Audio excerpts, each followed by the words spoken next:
little bit about a comment that was left on my previous video asking how do I keep my nitrates low and not do water changes, because I did mention in that video that I hadn't done a water change probably 3 months for this tank. Almost the same for that one, right? Yeah. This goes for after your tank is cycled. So if your tank is not cycled, this doesn't apply to you. If you're doing a fish in tank cycle, you gotta make sure that you're keeping track of your water and doing water changes if you need to. I know this is gonna be a little bit controversial because there are people who like to do water changes every 2 weeks. Some people who do very large water changes, some people who do 25% or something. And so I'm gonna go into detail of how I can get away with it. And I'm not trying to get away with it by being lazy, because I absolutely enjoy spending time with my tanks and maintaining them, but it's not necessary. And if you overdo your water changes, you're stressing your fish out, and they can be more susceptible to disease and parasites, because those are around them all the time. It's in the water, but a stressed fish is a sick fish, whereas fish that are happy, they're going to stay healthy. All right, so this tank, because it is the best tank here. I already know what these tests are going to read, simply because once you understand, if you know what, I'm going to have to give Father Fish a shout out if you're not already following him, because he is a man of wisdom. And if you have a heavily planted tank like this one, both inside and outside the tank, you really aren't supposed to mess with it very much. It's fine. Those plants are going to eat up all the nitrates in your tank and keep it well balanced. Also, he talks about how not to remove dead fish, where you're told, oh my god, you got to remove dead fish because it's going to add ammonia to your tank. And whereas this could be true in my cichlid tank, where it is not planted heavily or at all. Actually, these are all fake plants, because they will eat my plants, so it's not an investment I want to make knowing that they're just going to eat them. If a fish dies in here, you must remove it, you know, as soon as you possibly can. If a fish dies in there, you can leave it and your shrimp and snails will eat it, and it'll also feed your plants. So I wouldn't remove one from here, and I haven't. I've had a shrimp die, I've had a guppy die, and I don't touch it. And the reason they died were both my fault, because they didn't die because the tank is not well maintained. I squished one of my shrimp here, and then, Lila, how did I kill my guppy?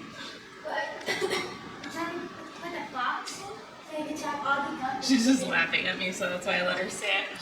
I was putting a box in here, and there were so many baby guppies that I didn't see it, and I squashed it. So both fish died from being squashed, but I didn't remove them. Now, speaking of this tank, I also don't do water changes on this one, and how? Well, I've got a bunch of plants in here. 1, 2, 3, 4, 5 plants are in here. So they're absorbing the nitrates and all the ickies in here. I also double up on filters. So I'm not sure if that really plays a factor, but I feel like it just does. So I have the F/4, 2 of them in here. I have this interior filter, and then I have the 407, the Frugal 407 canister filter, and then even my 29 has an interior filter like that one, and this hangback filter. This one is not yet set. Like, I want to get rid of the hangback, and I want to give it the canister filter, and the reason for that is this one is high maintenance. The smaller your tank is, I feel like the more difficult it is to maintain. Anything under a 20 gallon is extremely difficult to constantly maintain. I'm going to say that fish dying overnight is not a thing with tanks that are over 20 gallons, because the fluctuation can't be that huge. Like, if anything starts to go bad in 29 or 55, you've neglected it for a very long time. But a 5 gallon, a 10 gallon, those could go bad overnight. So those kind of scare me a little bit, you know, like they are much more high maintenance, and fluctuations can happen so easily in them. A rotting plant, a dead fish can, you know, wreak havoc on that tank. So the bigger the tank, the better. This one is probably going to read the worst, but still very good. Like, I'm not worried about it, but just because of the size, I know already that this is going to read worse than my other tanks. Whereas my 55 is going to be like perfect, and I just know it. But we'll see. We'll see, right? So I'm really only testing ammonia and nitrates today.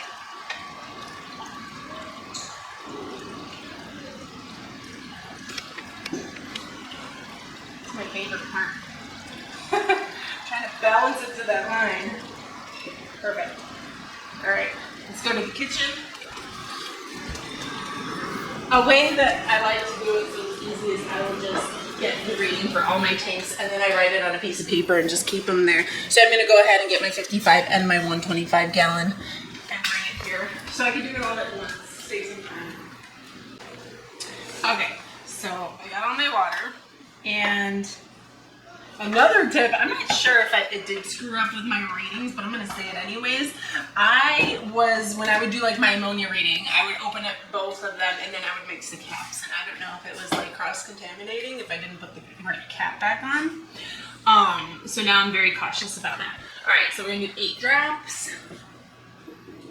1, 2, 3, 4, 5, 6, 7, 8. 1, 2, 3, 4, 5, 6, 7, 8. 1, 2, 3, 4, 5, 6, 7, 8. Perfect. Lose it. And the second ammonia one. 1, 2, 3, 4, 5, 7, 8. That one comes out a lot faster. 1, 2, 3, 4, 5, 6, 7, 8. 1, 2, 3, 4, 5, 6, 7, 8.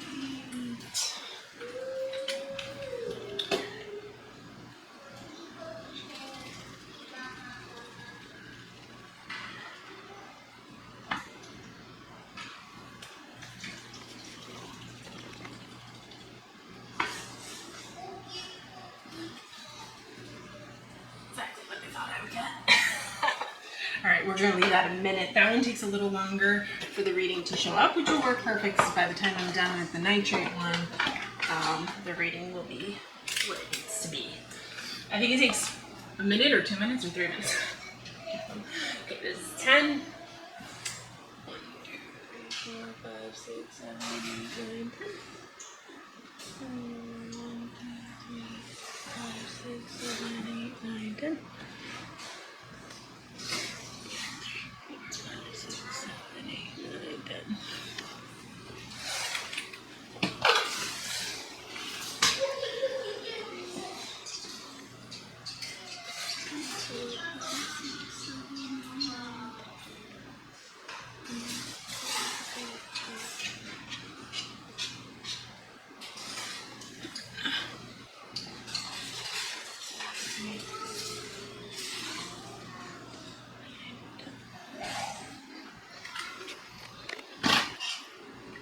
And you label them, right? So Yeah, I know which tank is which.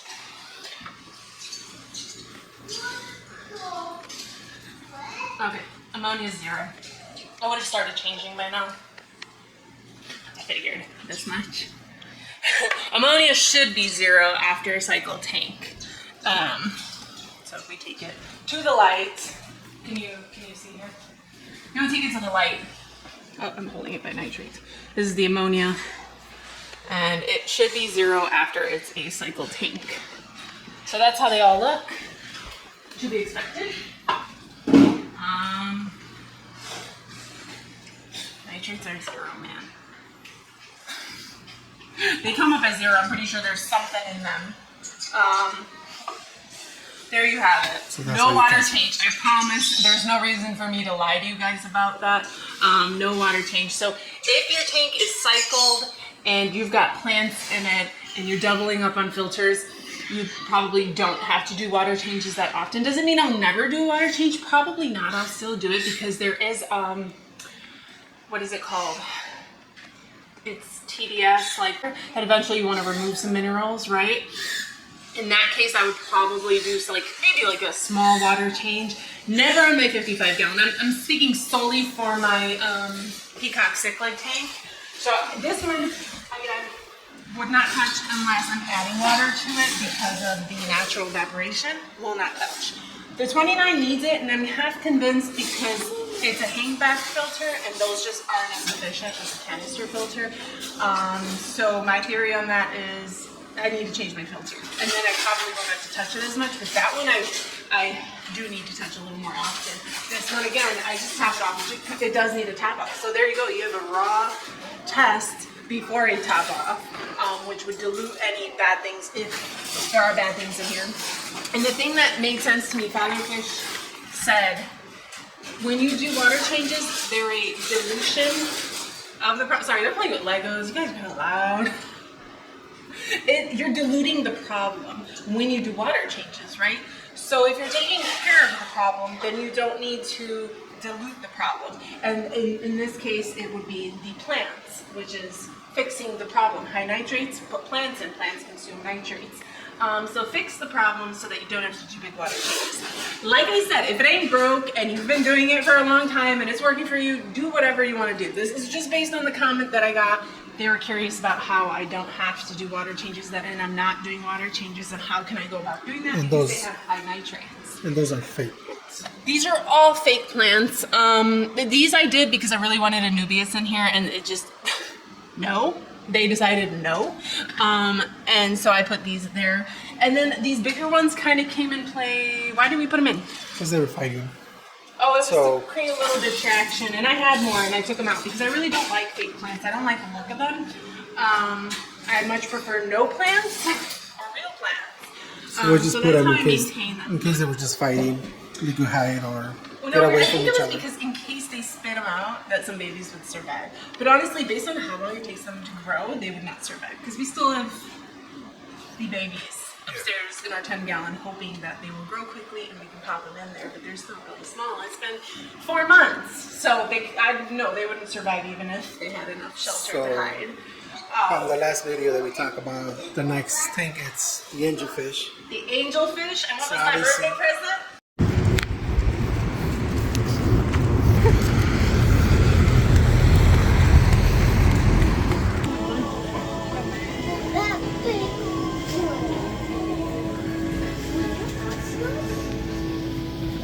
We found it. Found it. Now we're just checking.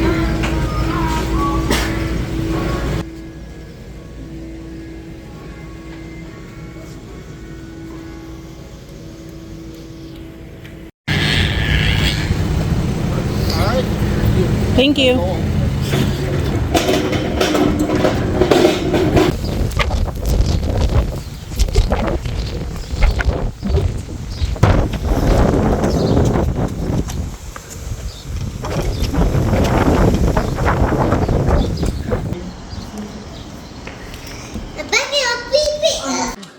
Okay, somebody told me. Thank you so much. I'll put that comment up too. Next time, keep it to yourself.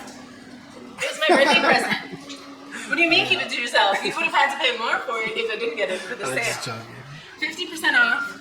I ended up getting my 75-gallon. We just picked that up yesterday. And 2 407s. We put it in the beginning of the video. Okay, we can add it to the video, I guess. And I'm going with 2 407s because I low-key regret having an interior filter. And I always dream about taking this one out and putting another canister filter, though I don't want to because the walk area will have 2 filters and I already hate the one that's there. But in this case, it'll work because it'll have a stand and I can hide those 2 filters and then I won't have this interior filter. So I went with 2 407s, and you know, give me some ideas of fish to put in there. I'm looking at the red line.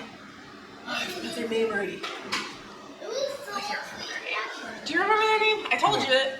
No. They've got that red line in them. I didn't know they grow up to 6 inches, but most will stay about at 4 inches because they look as small as the filters when you buy them, and they grow that big. Anyways, give me ideas of what I can add in there with angelfish because I was looking and there's very few things you can possibly add with them, but I'm super excited.